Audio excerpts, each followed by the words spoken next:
Hello students, how are you? This is Sunil Anand sir. Welcome to Anand sir Research Point.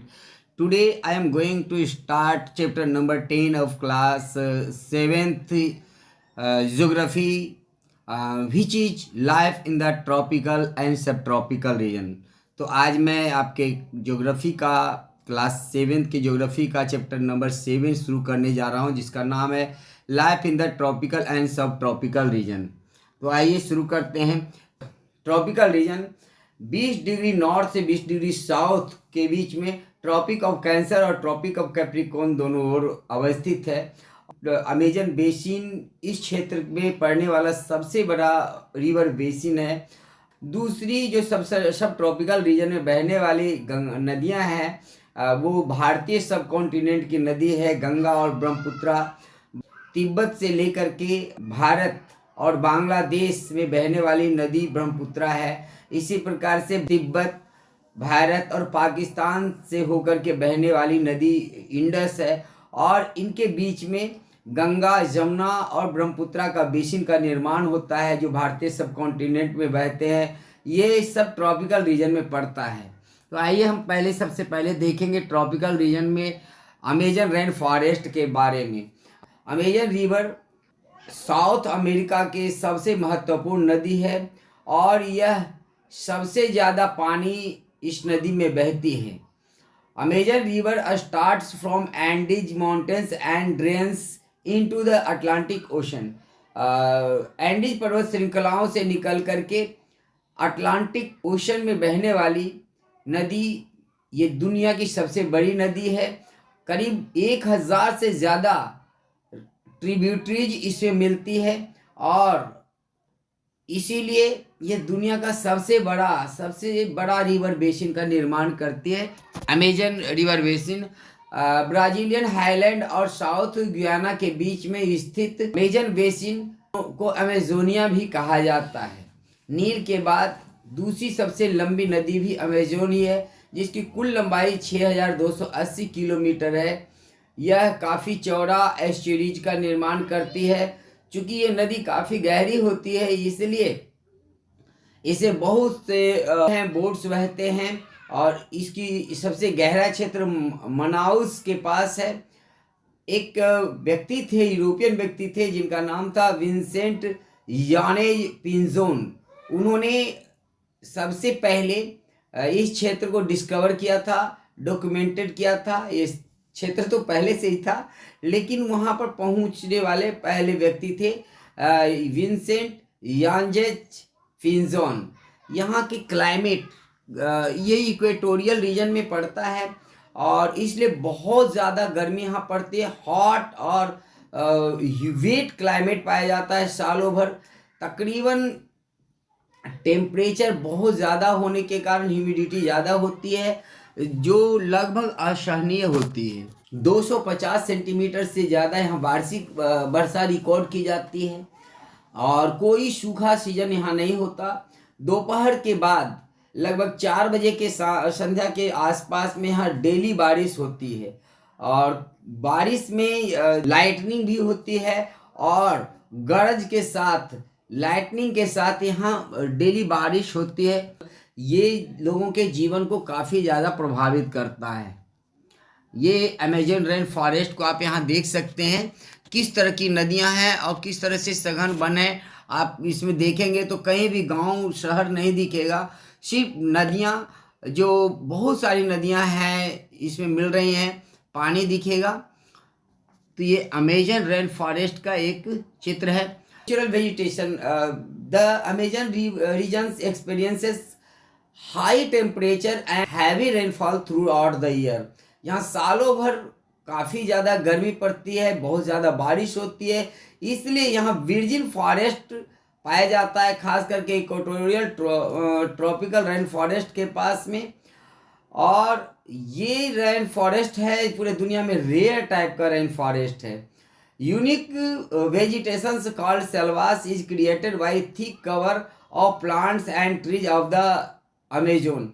तो Amazon क्षेत्र में जो पेड़ हैं और जो पौधे हैं उसके थिक कवर होने के कारण यहाँ अनूठे तरह का वेजिटेशन पाया जाता है जिसको सेलवास के नाम से जाना जाता है। यहाँ 3 लेयर के पेड़ पाए जाते हैं जंगल में। सबसे बड़ा पेड़ जो होता है वो 40 से 60 मीटर तक का बड़ा होता है। उसके बाद मीडियम साइज के पेड़ होते हैं और कुछ ऐसे पेड़ लताएं होती है जो इन पेड़ों पर चढ़ती है। तो ये पेड़ जो होते हैं वो काफ़ी हार्ड होते हैं और हार्डवुड पाया जाता है। कैनोपी का निर्माण किया जाता है। सूर्य की गर्मी धरती तक नहीं पहुंच पाती है, इसलिए जो जमीन होती है वो काफ़ी दलदली होती है, डैम्प होती है। और चूंकि सघन वन पाया जाता है इसलिए जंगल काफ़ी ज़्यादा अंधेरा से भरा होता है, डार्क होता है। इस जंगल के जो प्रमुख पेड़ हैं वो महोगनी, पॉम, इवोनी, सिंकोना, रोजवुड, रबर, ये सारे पेड़ यहाँ पाए जाते हैं। इसके अलावा यहाँ एक खास तरह के पेड़ पाया जाता है जिसको वालसा कहा जाता है। इस पेड़ की लकड़ी काफ़ी हल्की होती है। इस जंगल में बहुत सारे यूजफुल पेड़ पाए जाते हैं जिससे काफ़ी विविध तरह की चीज़ें बनाई जाती है। जैसे कि यहाँ एक पेड़ पाया जाता है जिसको कार्नुबा ट्रीज कहते हैं। ये कार्नुबा ट्रीज के जो वैक्स होते हैं उससे जूते पॉलिश करने वाला शू पीस बनता है। हम लोग जो अपने जूते को पॉलिश करते हैं वह इसी कार्नुबा पेड़ से निकाला जाता है। इसके अलावा एक कुनैन नामक दवाएं बनाई जाती है जो मलेरिया के काम में आती है और ये कुनैन सिंकोना नामक पेड़ से निकाला जाता है। च्युइंगम जो आज काफ़ी फेमस है, सब बहुत सारे लोग च्युइंगम खाते हैं, चबाते हैं। तो ये च्युइंगम जो एक तरह के पेड़ से निकाला जाता है जिसको चीकल कहा जाता है। इस चीकल नामक पेड़ से च्युइंगम बनाया जाता है।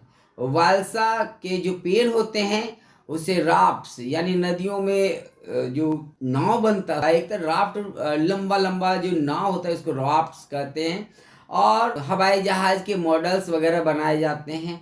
तो इस तरह से हमने यहाँ पर देखा कि अमेजन रेन फॉरेस्ट में किस तरह के वेजिटेशन होता है, कौन कौन से पेड़ पाए जाते हैं और wild life. Amazon rain forest wild life के मामले में भी काफ़ी ज़्यादा वहाँ विविध तरह के वाइल्ड लाइफ पाए जाते हैं, वन्यजीव पाए जाते हैं। ऐसे डेंस फॉरेस्ट में जहाँ स्वाम्प्स होता है यानी दलदली मिट्टी होती है और river of Amazon basin are rich in different species of wildlife. अलग अलग तरह के स्पीसीज के वाइल्ड लाइफ यहाँ पाए जाते हैं जिनमें से स्लॉथ, मंकीज जैसे पाए जाते हैं, tapirs, puma, jaguars, armadillos, turtles, iguanas, alligators, crocodiles, ये सारे जीव जानवर हैं वो इस क्षेत्र में पाए जाते हैं। इसके अलावा कई तरह के सांप जिसमें से एनाकोंडा, आप जानते हैं दुनिया का सबसे बड़ा अगर कोई स्नेक है तो एनाकोंडा है, तो वो इस क्षेत्र में पाया जाता है। दलदली पानी के नीचे में पाया जाता है। इसके अतिरिक्त कई तरह की मछलियाँ जैसे पिरान्हा जैसी फेमस मछली पाए जाते हैं। पीपल इस क्षेत्र में बहुत कम जनसंख्या पाई जाती है क्योंकि यहाँ पर जीने के लिए सही माहौल नहीं होता, सही वातावरण नहीं होता, सूटेबल कंडीशन नहीं होता। यहाँ के जो वर्तमान परिस्थिति होती है वह जीने के लिए काफ़ी डिफ़िकल्ट होती है। जो जंगल का भीतरी इलाका होता है वो काफ़ी घना होता है, अंधेरा होता है, जहाँ जीना काफ़ी मुश्किल हो जाता है, जीवन काफ़ी मुश्किल हो जाता है। कुछ लोग यहाँ पर रहते हैं जो शिफ्टिंग कल्टीवेशन करते हैं। आपको पता है कि शिफ्टिंग कल्टीवेशन में जंगल के कुछ हिस्से को जला दिया जाता है और फिर वहाँ खेती की जाती है। यहाँ ट्राइबल ग्रुप के एक चित्र दिया हुआ है, नेटिव्स ऑफ अमेजन्स। ये अमेजन रिवर बेसिन में रहने वाले लोग हैं। लोग उसमें झोपड़ी बना करके रखते हैं जिसमें झुकाव हुआ यानी ढाल रूप्स होते हैं जो उनको पानी से बचाता है। इसके अलावा ऊंचे जगह पर अपने घर का निर्माण करते हैं जहां बहुत ज़्यादा अमेजन बेसिन के जो गाद होते हैं उससे बने हुए क्षेत्र, ऊंचे जगह पर ये लोग घर बनाते हैं ताकि वो जंगली जानवरों से बच सकें। और महिलाएं यहाँ अनानास, केला, याम्स, मैन्योक्स वगैरह की खेती करती है। और जो मर्द होते हैं वो जंगल के पेड़ से लेटेक्स निकालते हैं, रबर पेड़ से। कोशोवा यहाँ के एक स्टेपल फूड है। सारे लोग सालों भर कोशोवा खाना भोजन के रूप में ग्रहण करते हैं। The advance region of Amazon have better condition. अब अमेजन के जो क्षेत्र हैं वो धीरे धीरे विकसित हो जा रहे हैं और अमेजन नदी रिवर बेसिन के किनारे रहने वाले लोगों का जीवन में काफ़ी सुधार हुआ है। वे लोग अब मिट्टी और लकड़ी से घर बनाते हैं। The life of the tribals are changing due to the contact of European. जब से यूरोपियन इस क्षेत्र में पहुँचे हैं तब से यहाँ के लोगों के जीवन में काफ़ी बड़ा परिवर्तन आया है। Some tribes who have been used to modern ways of living stay in groves apartments known as maloca. तो कुछ ऐसे लोग हैं जो आधुनिक रूप से अब जीवन जीते हैं, ग्रुप में रहते हैं, अपार्टमेंट बनाते हैं, जिसको उस क्षेत्र में मलोका कहा जाता है। Which have steep roofs to slide off rain water. यहाँ जो घर होते हैं इस तरह के होते हैं जिससे कि पानी नीचे ढालनुमा छत बनाते हैं। Along the river banks, a few small towns had developed। नदी के किनारे बहुत सारे शहर डेवलप हुए हैं। यहाँ एक शहर के चित्र है, आप देख सकते हैं, इक्विटोज पोर्ट इन पेरू। पेरू के क्षेत्र में एक शहर है। तो इस तरह के क्षेत्र भी अमेजन बेसिन में अब डेवलप हो रहे हैं। यहाँ जो जंगल में रहने वाले लोग हैं इस शहर में माइग्रेट करके आते हैं अपने लिवलीहुड के लिए। और मानस एक बड़ा रबर कलेक्टिंग सेंटर है इस क्षेत्र का, अमेजन रिवर बेसिन के। यहाँ पर एक इंटरनेशनल एयरपोर्ट भी है इस रिवेरियन में, और जहाँ बहुत सारे शिप्स आते हैं और उस पोर्ट पर रुकते हैं। बेलेम एक दूसरा महत्वपूर्ण शहर इस क्षेत्र का है जो ब्राज़ील में स्थित है।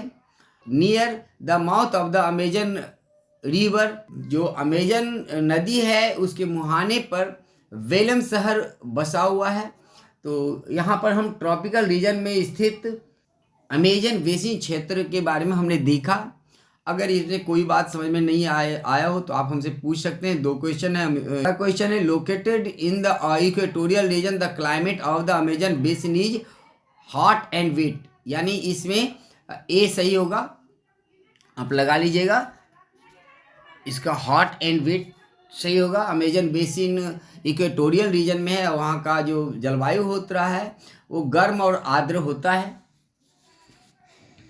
दूसरा है, tall trees of the evergreen forest have thick trunks and long roots, broad leaves and hardwood.